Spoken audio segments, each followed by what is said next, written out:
Hey everybody, welcome to another episode of A to Z, you guys. My name is Zero Rimson. I'll be your resident Yang. Below me or above me, depending on where I edit, is Aaron Chase. He'll be your resident Yin. For those of you who have never seen this podcast, even though for some reason you're starting on episode 27 or 8, I can't remember which one this is at this point. But hey, hello. We appreciate you watching regardless of how you found us. But just to give you a real quick breakdown, again, I represent the naive, the airy-fairy, the rainbow-colored glasses, the happy blinders, all that stuff of the world. And Aaron represents the realistic, the pessimistic, the experience. And between the two of us, our mindsets are very similar, but also very different. Like we're a very classic version of the nature-nurture argument. And so we came together, decided to make this podcast, both to explore ourselves and how I could become more realistic and Aaron could be more positive. And today we're also both comics. that's a lot of what it is, as well as we're stand-up comedians. And so we need to put our thoughts into the universe somewhere else in the middle of all this stuff that's going on. Today, what we have on the docket, if you did watch the last episode, we mentioned near the end that we would do an episode where we go through Aaron's old jokes. And I'm going to say some of mine too. I'm not just going to leave them out there hanging to dry. But we're going to do a past to the present, where he was going to where he is now. He has several notebooks, apparently. I'm very fascinated to see where that starts and stops. So I guess we'll get into which one's the earliest notebook? Do you know? I don't know. Let's see. Also, can you show us what they look like? Like, what is, because in my mind, like, I don't write that much because I write tiny. Oh, okay, so there's a lot of space between jokes. So these are titles of jokes. Like this was probably right before quarantine. This was the type of stuff I did. Okay. So that one closer to the end. Yeah. I want to see the earliest iteration. Fuck. I find the one that's the most beat up. This one's 2018. That's pretty early. When did you start comedy? Consistently about 2016, 2017. Okay. Oh, there's like nothing in here. All right. I remember this was 2019. Okay. So you have your notes just spread everywhere. Yeah. Like just all over the place? Some of them are totally filled to the brim, and others, it looked like I started it and then I got annoyed with myself and I gave up comedy and came back or something. Interesting. All right, so like this is okay. Here's when I don't know if you remember this, when I was on a death kick. No, I don't remember the death kick. I was just talking about death a lot. I was trying to see what I can bring out of that. And so like, let's see. Yeah, talk about death and kids' death finality. Let's see. When I was a kid, I didn't understand finality. I thought that I was going to eat pizza, Pringles, and play with my Tamagotchis forever. And then one day I got called sir at the grocery store. And that's where it ends there. And okay.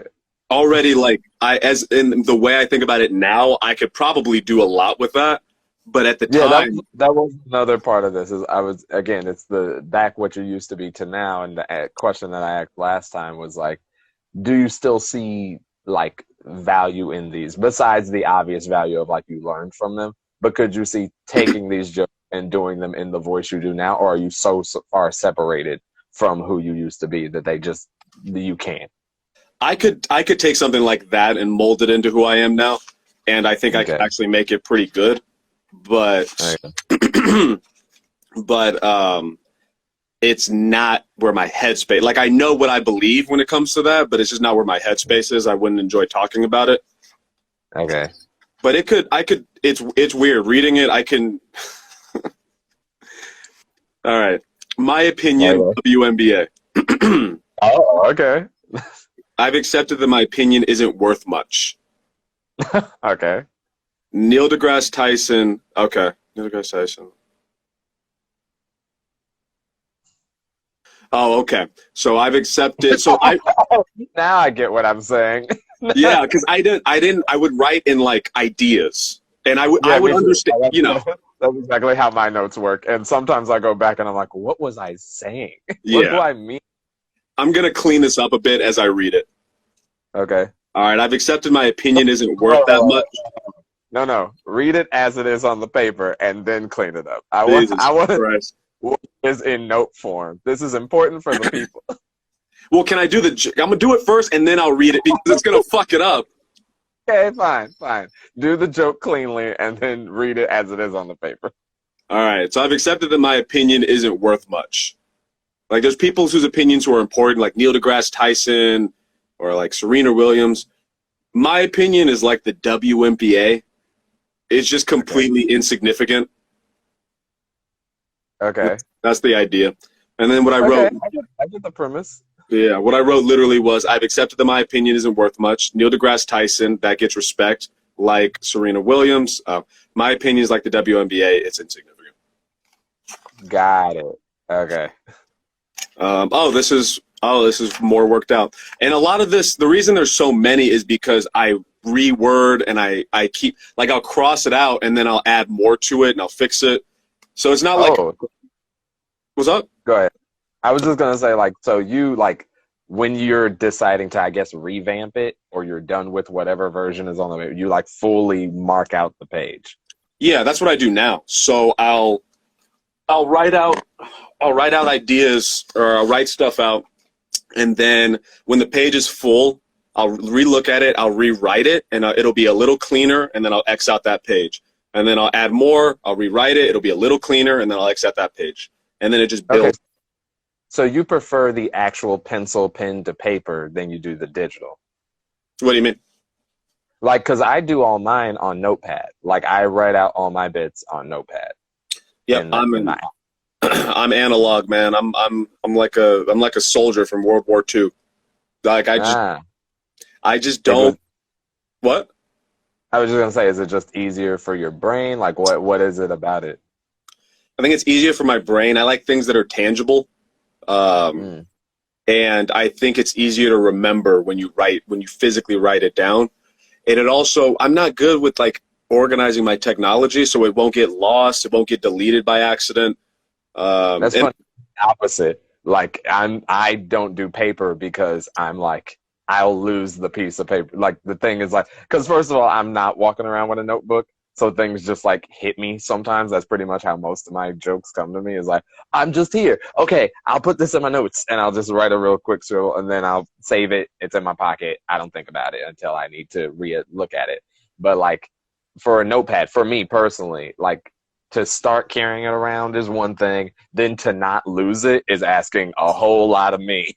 And then I'm like, okay. And then also the way that I write is also it's not the most legible sometimes. Like I write super tiny. It was always a thing since I was in elementary school. I just thought it was cool to write small because I could fit more words on the paper. Nice. But we all know how cool it was to be able to write a lot on paper as a kid. Yeah, you gotta smudge them in. Yeah. I was economical about the environment before it was a thing. I don't bring my notebook around me anymore. When I come up with an idea randomly, I just put it in my notes. Then I sit down and I write it, and then once it's written, then I delete it from my notes so it doesn't get cluttered. Okay. Back to the thing. So, that was the one, the Neil deGrasse Tyson and the WNBA and the other one. Those are the furthest back that you could find as of right now. Yeah, as of right now, I'll look more. It's weird because I'm just gonna look at the titles and see if I can remember one of the jokes. Yeah, just like run us through the titles. I'd be just interested to hear like a menu, a grocery list of premises. Okay. Here's what a set like. This is probably around when I could do, just out of material, I could probably do about 30 minutes. You ready? Okay. So marriage. Here are all the little jokes under marriage. AOL dial-up. God wants you to be married. Promise to be together forever. Paperwork. Happy wife, happy life. Face tattoo. 1933. No issue. Black eye. Valentine's Day. Traditional Jenga. I remember the concept of all of that. Black eye. Yeah, the idea being that that in 1933 you could give. That's what it was. It was like Is like marriage isn't about love. In 1933, you could give your wife a black eye and a Valentine's Day gift or some shit like that. Like you could beat your wife. There's no Okay. real option. No, it's not exactly a choice back then. Hmm. So this Right. weird thing we have where you picture these old black and white Gone with the Wind movies and like some Yeah. woman's in a dress on a hill kissing a dude. It's like, no, this guy's beating the shit out of her and she has nowhere to Right. go. She can't get a job and pay for Right. things for herself. Okay. Childhood. I'm sure you remember Okay. the joke. Wait, hold on, hold on. So would the whole list under marriage be a 30-minute, or are these different ones within the 30 minutes? These are these are just jokes and within the marriage bit. If I once I read all of this, it would be about 30 minutes of material. Got it. Okay, got it. So So next child. childhood. Cooties, spankings, girls are icky, Lola Bunny, youth and love, orange, Romeo I, and Juliet. I remember this set. You Yeah. lose me at Romeo and Juliet, but Kids everything else in this I very much remember. kids trust adults, Harvard versus DeVry, borrow a bike, mom's grave. I don't know what that is. Trust is frat. Mom's great. I was probably getting this, I don't know, whatever.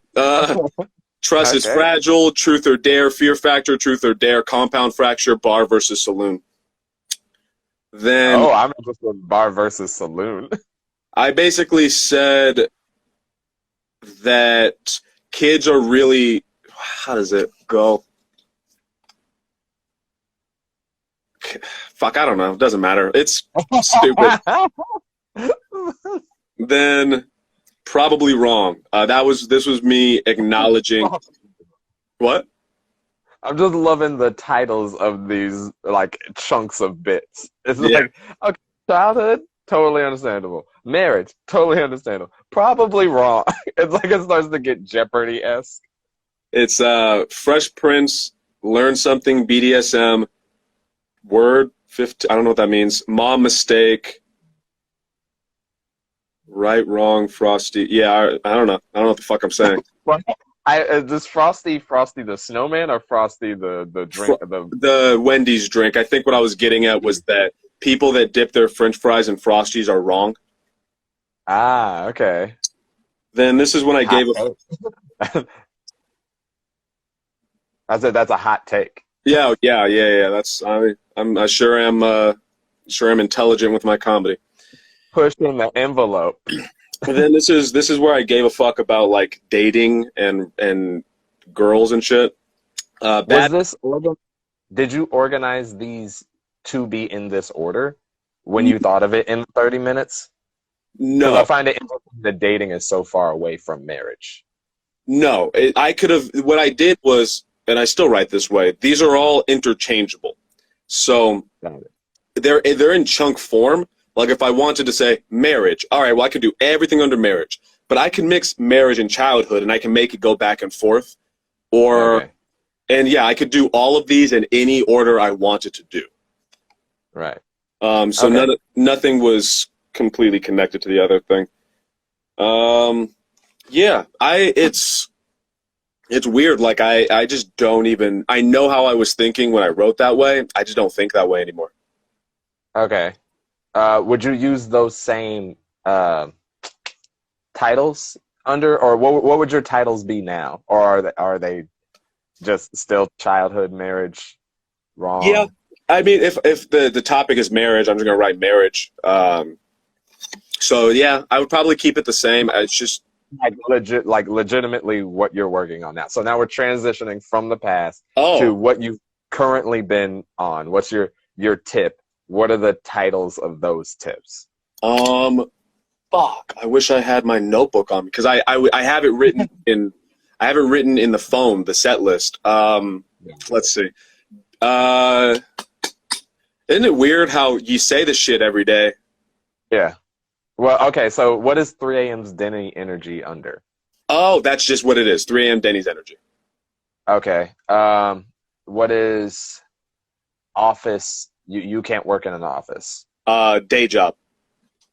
Day job. I'm running through your stuff in my head real fast. Uh, What else have I been talking about? Father figures. Father figures. I just Is say that father figures. father figures? Yeah. Okay.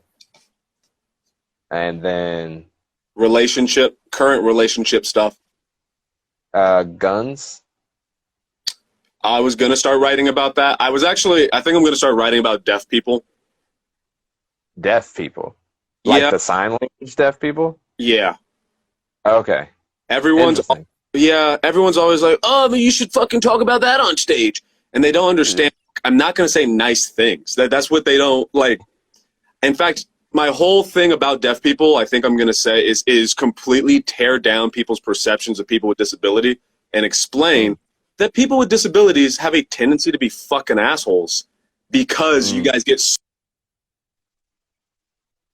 And he's out.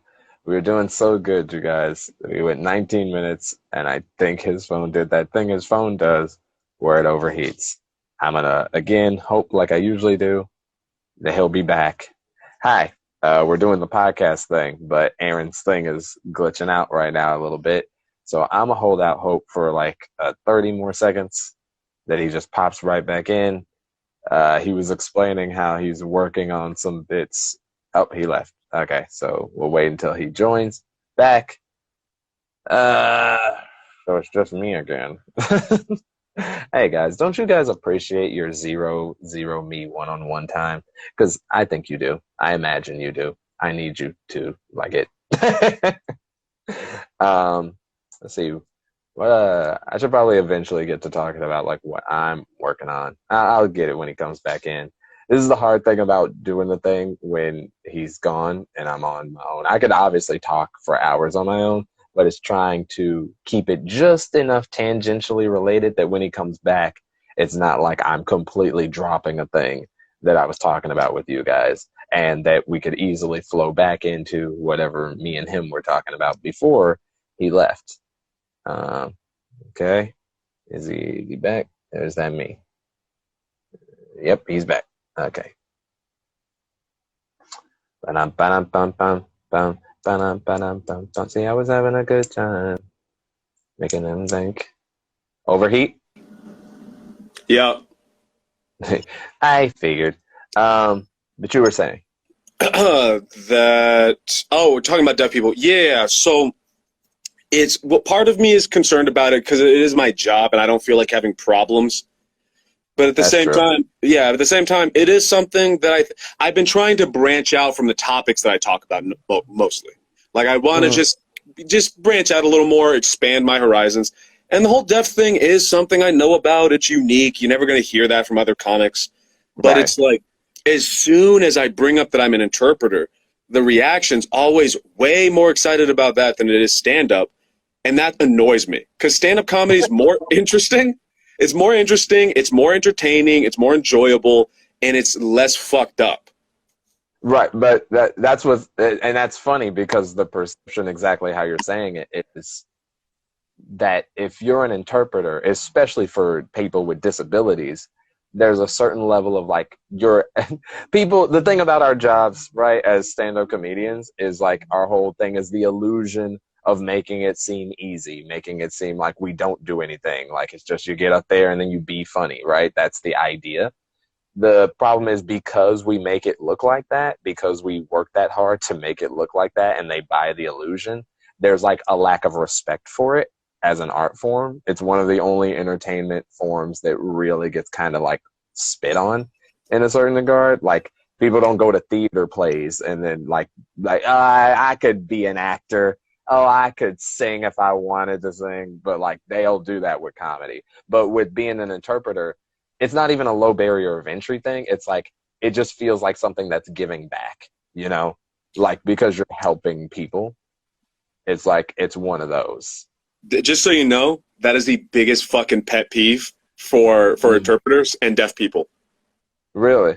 Yep, because sorry, I'm already getting angry about it, like you doing something wrong. Yeah. I mean, I Because have the perception, I guess. one, as the interpreter, you're not there for the deaf person. Like if I were to say, yeah, I interpret at the UN, I speak French and English, you wouldn't say, oh, you're there for the French person. No, you're there so that these people can talk. The Right. interpretation people have of it is that like oh, you're there to help the deaf person. No, bitch. I'm here so that you guys can talk. When you say make it all about the deaf person, what you're saying is I'm here to help them. And it's like, no, I'm helping you too. You're not. It's like when white people think that they're the norm because of movies, because they're the only ones in movies for so long. Is that they, like, when a black dude pops up, it's like, that's, oh, we're helping them. It's the same concept of like, no, this is between you two. I have nothing to do with this. And the second thing is like, the helping thing is so condescending because I'm not. I'm just saying what you're saying and saying what you're saying. That's it. And when you, does that make sense? Not really, but I'm sure you'll break it down. Okay, what part of it, why do you view it as me helping deaf people? Because in the same way a translator app helps me understand them, it's like, that's nice that I don't have to learn a whole new language to communicate with them. You're making it way easier to communicate with somebody who otherwise I couldn't communicate with. You are the device that I'm using to communicate with them. Why am I not helping you then? Why am I helping deaf people? No, you're helping me communicate with them and vice versa. Okay, sorry. That's worded. That's the thing. That's what I'm saying. And I get what you're saying. Absolutely. Right. Like 100%. There's definitely like, yeah, okay, now to help the dumb understand me. Like I totally understand that perception, and I do think there is a good section of the population. Obviously, ableism has only become a part of the lingo recently, but like it's been pervasive for a long time. I mean, all the stuff. Neither here nor there. It's for me personally, and this is just me speaking here, is like, yeah, I don't view it as you helping them. I view it as you helping both of us. Like Google Translate. Like I appreciate whoever created Google Translate. I wish it was better. I wish it like actually could do it like lightning fast, but like it can't right now. So yeah, most people don't look at it that way or don't word it that way. Most people view it as I'm helping deaf people, and I understand why they're saying that because deaf people are like 1/10 of the population, whatever. Right. But it's like it's frustrating because deaf people generally are so fucking ignorant, like so racist and sexist and homophobic. Here's a joke I was actually working on. You ready? Okay. So I'm an interpreter for American Sign Language. I interpret an American Sign Language, right? And people think that people with disabilities are great, but that's not the case. There's 2 signs for the word nigger in ASL. They didn't need 2. That was unnecessary, and so on and so forth. They're racist as fuck, and they're ignorant as fuck. That's interesting. Yeah, and what do you think that link is? It's because. Oh, go ahead. I asked you and then started to give an breakdown, but you would know more. So I'm curious. I'm curious what your assumption is, and I'll explain why afterwards. Okay, my assumption. Okay, why would a deaf person be ignorant? Because since people are kind of, for lack of a better term, babying them, because it's like you're an innocent. You can do no wrong because you're handicapped. Nobody takes the time to correct those things. And so they're just allowed to have horrible mentalities because it's like, it's fine. They're broken anyway, is what I would assume. But that's my best. That's part of it. So part of it is the babying and the lack of challenging belief systems. So like, imagine you had do you have a dumb belief you had when you were like 13? Yes. And some of them that are still very questionable. Let's see. What's the dumbest thing that I believe? When I was really young, I used to think that my knuckles were Wolverine claws, and the only difference between me and him was that he squeezed his hands hard enough, and then if I just like balled, they would come out. They never did. Imagine you held that belief. Okay. Let's take it a little less silly because that's really okay. Okay. Is there like an Okay. actual like ignorant belief you had? Okay, ignorant. I thought that girls didn't like sex. Perfect. That's a really good one, actually, that I've actually seen within the deaf community. So Okay. girls don't like sex, right? Okay. Imagine nobody ever challenged that. Nobody Okay. ever, and you didn't talk to enough people to see other perspectives. So girls don't like sex. You hold that forever. You Mm. go in your 50s and your 60s and your 70s believing that. You have kids. Then you teach those kids that. Those kids have the same, and it's just this cycle. So, like, Yeah. part of it is the babying. Part of it is that you just don't have the ability to take in information in the same way. Like, you'd be Right. surprised how much, uh, what is it? It's not subtext, subconscious information you take in because you hear things. You're just Uh-huh. hearing. You're a sponge when you're a kid. You're taking in all of this information, and when you're deaf, a good portion of that's just blocked off. You're just not hearing things, Hmm. and so there's that. And it's because would it be fair to say racism comes from ignorance? Oh, absolutely. Who the fuck? Ignorance and inexperience. I know those things kind of get like Yeah, foggy because they're right next door, but I would say you can be very well read and well versed in Black people. Like you could study them, but until you're like with them and like experience them, then you don't really get it or right. know. And there's a certain limit to that too. But balance. But go ahead. It's like that. Imagine ignorance. Like ignorance comes from lack of experience. All of the experiences that you're missing because you're not hearing the information and because nobody's talking to you. So like I've been an interpreter in schools, right? K through 12. Now, school is hard as it is socially, like just bare basic school. Now imagine you're 13 and you have a grown man following you around school. You can't talk to people in the same way. Like the only way you can communicate is if a grown man or woman is there, an adult. And so Mm-hmm. you don't get the gossip, you don't get the secrets, you don't get the personal whatever. Mm-hmm. People don't talk directly to you. They talk to the interpreter and they tell the interpreter Mm-hmm. to tell the deaf person this. It's like just thing after thing. Do You don't they, do you ever like do they ever edit towards you like as they're telling you what to say, both sides, as a deaf person telling you what to say or as a person who's like using their voice, does anybody ever say, here's what I'm saying but don't say this part? all the time, and it is first off, it's insulting. It's really Yeah. fucking insulting usually to the deaf person. I'm gonna give this to the deaf person because the privilege, for lack of a better word, is stacked against them. So Yeah. when a person's like, "Don't tell them this," I'm like, "Fair enough. You get. I get. Fair enough." When a hearing Okay. person's like, "Don't tell them this," fuck you, dude. You get to hear shit all the fuck you.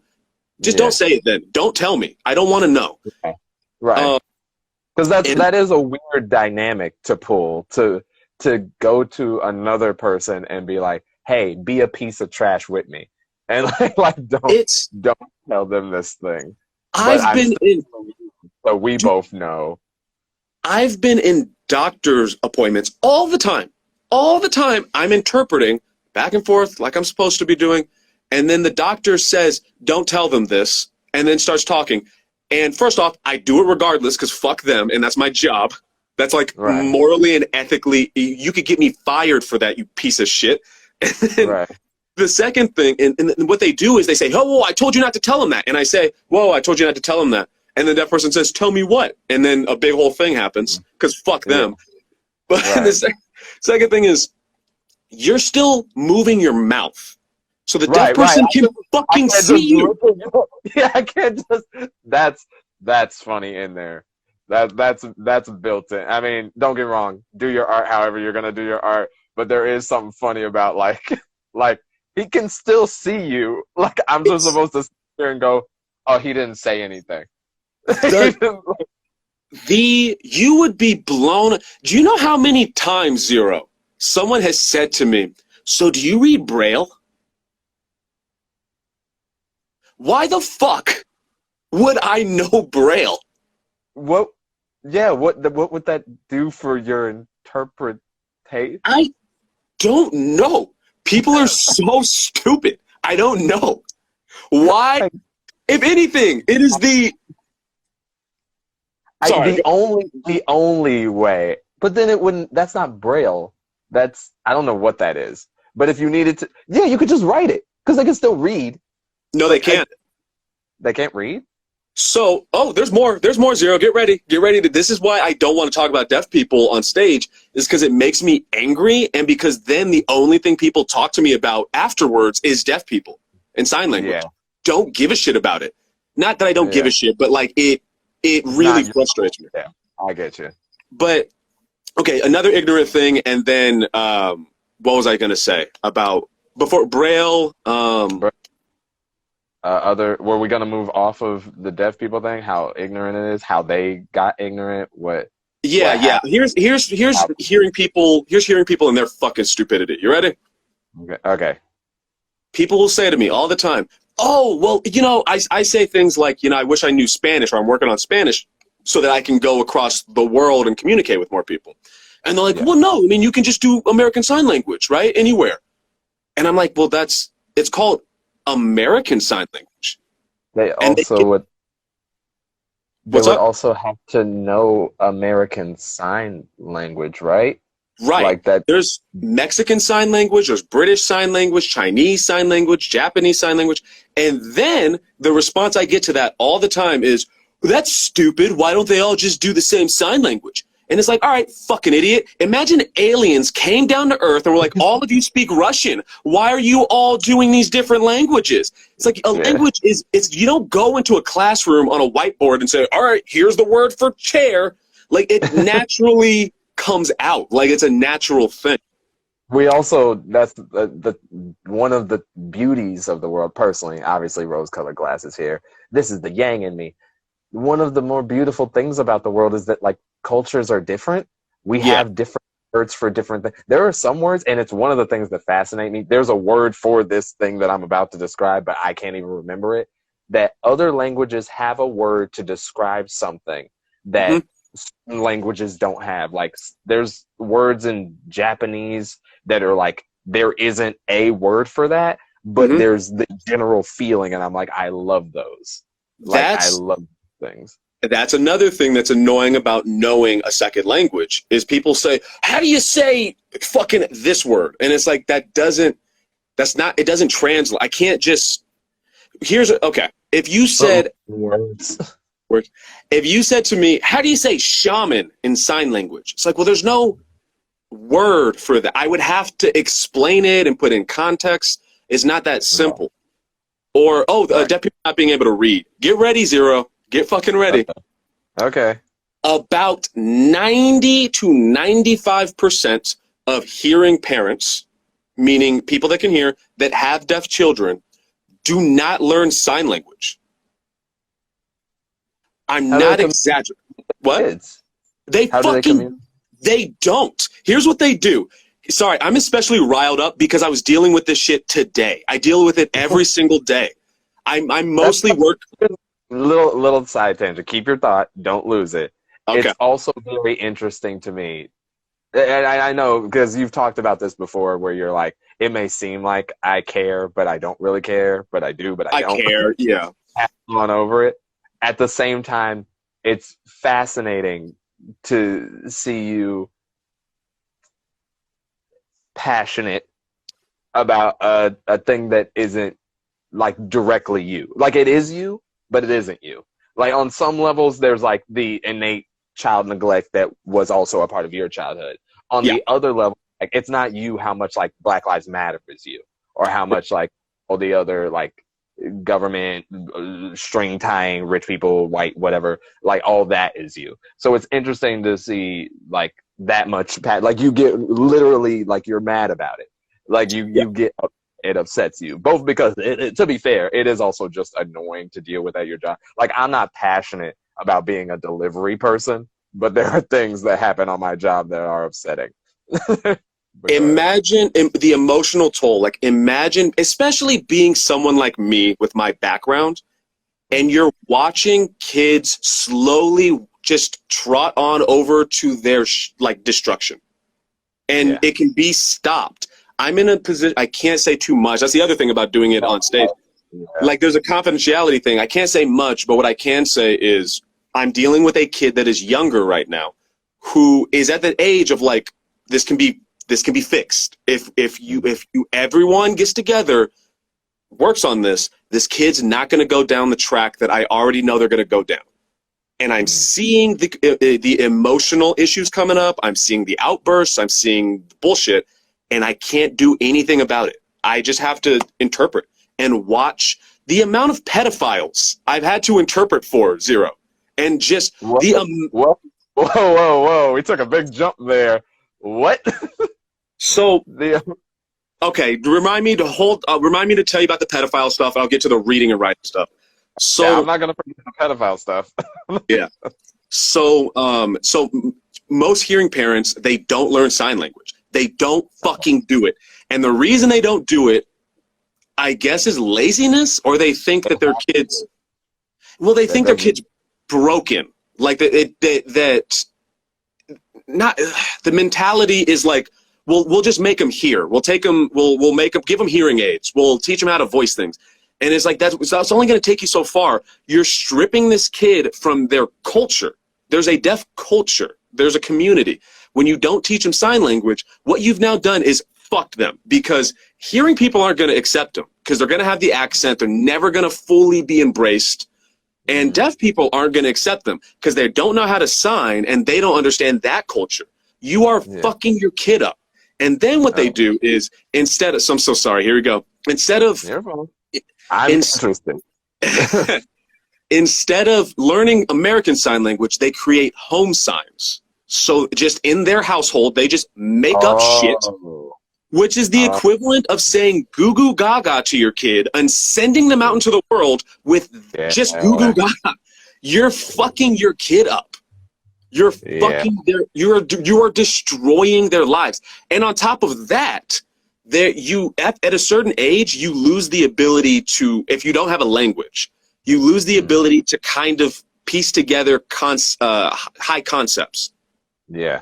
And so imagine you're 10, you don't have a language. And in your head, you don't have a language, but you're thinking, you're not stupid. You're thinking that you've imprisoned this kid in their head. They can't express themselves to anybody. They can't take in the new information in a reasonable way. And they're just in loops in their head all the time. It's fucking disgusting. So then to get to pedophilia, you ready? It's disgusting. Like pedophilia. Yes. Transitions. Okay, can I take a shot in the dark here? Again, I'm going to take a football throw, because as I heard what you just described, and I think about it a little bit more, I think I can piece together a little bit, but again, I am going to need you to fill in the gaps here. Is there I wouldn't say large, but is there a pedophilic community because of that innate power dynamic barrier of communication? Because they're like, I'm the one getting close to you. It's like grooming. It's like, because they're one of the few people they can get close to, and because the deaf kid, right, can't really communicate that, like, this person's being a freaking weirdo, unlike other kids. Again, it's like, all kids are dealing with a level of like, do I say anything? This is an adult and I'm supposed to respect any adult. But then on top of that, even if you do know this stuff is messed up, it's hard for you to communicate that person's being sketchy and explain how they're being sketchy without direct, clear communication. That's my only guess. And the pedophiles get like off on the power dynamic of like, they can't tell on me and they're still a little kid and I can manipulate them the way I want. I think I'm not a pedophile. That's the best way to sound like a pedophile, by the way. I know. I was like, I don't know how to get out of that. So I would say you're like, that's a good, yes, and there's more. I would say yes plus. So pedophiles tend to go for the weakest. like not to just call a quick aside, I would like to express to you as somebody who has just expressed that you don't like that everybody makes it into like, tell me about the Yeah, deaf community. Like, if you don't want to talk about it, we can cut and it's talk about it at any point. I don't mind talking. So there's a difference between you wanting to understand the culture and get perspective versus you being like, how do you say fuck in sign language? Like that's what normal, like when I say I don't want to talk, I don't mind discussing this stuff. This is, and I would agree with you. I totally understand that, but that's what I want to hear. It's like that's because I've been one of the people who's like, you don't talk about doing sign language, and that always bothered me because it is, as much as it's your job, we're Americans, and jobs are like a good portion of our lives, Yeah. and so to not talk about it is kind of robbing people of a certain thing that you see and experience and deal with. And obviously, there's a lot of stuff that's just innately built in. That's such a funny thing that I understand. I get it. And I have seen that with literally every language Mm-hmm. because no matter what language, everybody wants to know the cuss words of that language. At Yeah. the same time, it's like there's something to even the way you just did it, where it's like, how do you say, oh, he cut off. Well, we'll wait because his phone overheated. But yeah, this is essentially all I'm saying to Aaron is that there's a lot of stuff that Aaron has experienced in his life that while don't get me wrong, I don't want him to not talk about his childhood experiences. Those are also very fascinating. And there's a lot of humor to be gained in the darkness there. There's also other things that have happened to him, things that are like equally as interesting that I personally think is a gold mine and has a lot of funny potential in it. Like I just the amount of things I'm sure he's seen as an interpreter, funny as all get out. But and it's a new like he said, it's like an experience that a lot of us don't get. Like even as much as I will 100% judge those parents, because obviously I wouldn't do that if I had a kid. I'd obviously learn that language, but at the same time, like there are parents that like don't teach their kids Spanish but only teach them English when they're bilingual, and I don't know, does that become the same thing? Is there a culture gap there? I don't know. But personally, I talk a lot of big game about like I want to learn language, but then I'm too lazy. Okay, welcome back. All right. So pedophilia. Yes. And by the way, I know what you're saying about it's not that I don't mind talking about it. It's the way people talk to me about it. So Okay. fucking and it's like this is already a job. This is something I have to think about all day, and it's not fun for me. And Right. when people are like, put it on stage, it's like I get the mentality. I'm gonna do it regardless, but they don't understand. Yeah. Like, okay, you think I'm angry and sad about my life. Now you want me Right. to talk about shit that I hate and isn't even connected to me on a personal level. Yeah. Yeah. So get ready for some fucked up stuff. Yeah, and it's also that like it's kind of that thing you described, right? Where there's it's not like it's not coming from a positive place. It's kind of this condescending power thing. Like it's an unseen power. They don't know that they're doing it because again, people don't look at that community as a community that we look down on a little bit because it's so accepted. But I, it's I'm sorry, the amount of people they're like, oh, you should do comedy in sign language. Fucking kill yourself. Don't say that to me. Please stop saying that to me. I'm not gonna do it. It's not fun for me. Two, right. it doesn't translate. It does Yeah. not translate. But I'll give you Yeah. deaf comedy later. Oh, Zero. You want to hear about some stupid shit? Get ready for some Yeah. deaf comedy. Death comedy Not or Def Comedy death Jam. comedy? Not Def Comedy Jam. It's a whole other thing. You ever see your girl with the big boobs and she be like, "Oh snap"? So, okay, so pedophilia. I don't feel good about that last joke. I want to put it on record that was not. I could have done a way better parody of Def Jam, but like I just went to the first thing in my head. Anywho, pedophilia. We have 12 minutes, All right. unless we're gonna go to a second episode. We Depends on. might. Okay. All right. We might. Sorry, I'm trying to cool my phone down. Smart. Okay, so pedophilia. So yeah, pedophiles tend to go for the weakest child. Who's weaker than the person who can't tell anybody what's going on? Hmm. Now, this is usually with boys, from what I understand. Usually when boys get molested, their response to that is to become the aggressor as they get older. Hmm.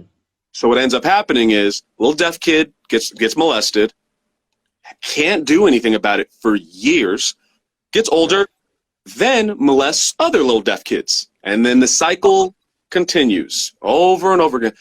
I had to, and this was a while ago, so I think I'm safe in talking about this a little bit. Okay. I had to interpret for a guy who was a convicted pedophile. He's deaf guy. He's Okay. convicted. And by the way, I'm supposed to be impartial. Yeah. Like, Yeah. Yeah. I know. I hear you. So he's convicted. He's out. He's out. He's with his parole officer and yada yada yada, and his family. I'll leave it at his what? Yeah. I was about to say, like, how is he allowed near kids at all? He's not. He was right. This was right after his parole, and he's talking with the parole officer and his family. His family, I think, brother or mother or something's there. So I'm supposed to be there, and I was a newer interpreter. This was years ago. I was newer. I'm supposed to be there to interpret, right? That's my fucking job. You don't bring me into your bullshit, especially with family and pedophiles and legal stuff. Don't bring me into your bullshit. So I'm there just trying to interpret. What ends up happening is the hearing family and the parole officer will say things to me like, and I was new, so I didn't have the gumption to be like, no, we're not doing this shit. But they were like, don't tell him this. He doesn't need to worry about this. And then they would start talking, right? Yeah. And then he would notice that, and then he would talk to me and try to explain how he's innocent, and he didn't do anything. So he's like, and I can't tell you the story, but it's fucked up. It's fucked up. It has to do with children related to him. And so he's talking to me about how, like, here's what happened. I didn't do it. I'm innocent. You believe I'm innocent. I didn't do it. And he's already out of prison. It's done. I have nothing to do with this. So everybody is doing all of the pet peeves that I have about interpreting. At the same time. At the same time. And some of the other stories I have to tell you, they're long, and a lot of it has to do with pedophilia. There's a lot of fucking pedophilia, a lot of racism, a lot of homophobia, a lot of evangelism, like really unhealthy. So what ends up happening is churches want to take in everyone they can. Churches that are fucked up prey on the weak. And who's fucking weaker? Oh, absolutely. Yeah. Who's weaker than a deaf person who's probably been molested, who doesn't have a language, who doesn't talk to anybody? Of course they're going to get those people.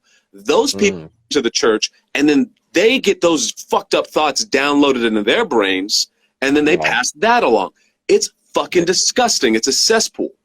And on top of that, the especially irritating thing is when hearing people say things like, oh, you're doing such a good thing. Oh, you're helping people. You're doing all this bullshit.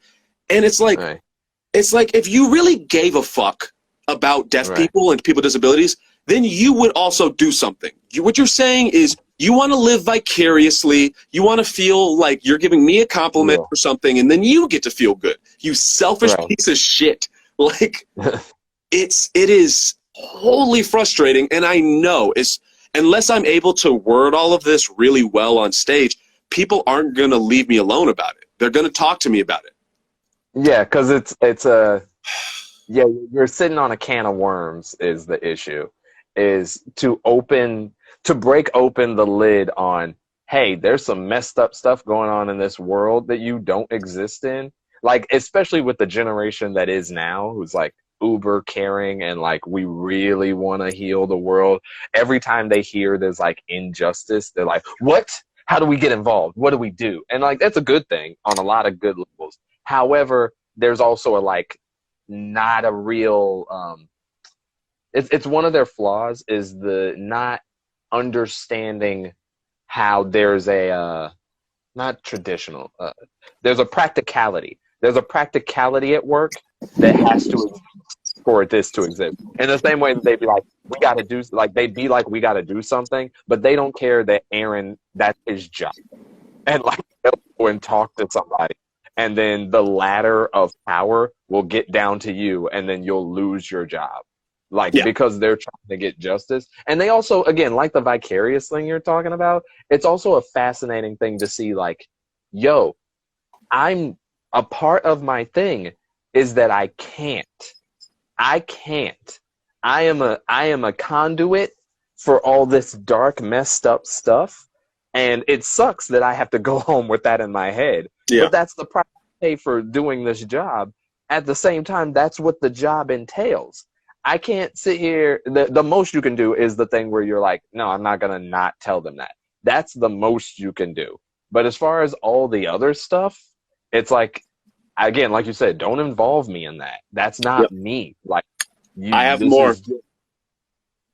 I'm sure. We have 6 minutes. Okay. We might need to keep going. Okay, then we'll roll it into a next episode. Real quick, in the last 5, do you think we could squeeze in what you doing your show thing? My street stand-up? Yeah, street stand-up. I figure that could just be a whole other episode we can bank. Okay, then I guess we'll just wrap this one on that note, and then we'll roll into the next one. Okay. And all that stuff. So thank you for those of you that Oh, no more death? You don't want to hear more death shit? Oh, no, I definitely do. It's just we only have 5 minutes, and you said that could be its own thing. So might as well just put you here and then have you start brand new in the next one. So thank you for those of you who were in the chat while you were in the chat. Thank you for those of you who watched this whole episode on YouTube. For those of you who somehow happened upon this, welcome. This is the A to Z podcast. You can watch us on the Buddy System Comedy YouTube page. We put up an episode once a week, usually on Tuesday. At Aaron Chase 91 on Instagram. You can find me on Instagram at 0_KR anime. He has a TikTok. I have a TikTok. We both have. He has a podcast at BMM. You just want to listen to him talk his thoughts and comedy and his journey and different arts and mediums. He's also, aren't you about to start a podcast about movies or something? Film. I'm so excited. Film favorites. Yeah, so he's doing that. There's a lot of things on the docket. So keep your eyes peeled for all of those things. Again, thank you for being here, and we'll see you on the next episode. Salut!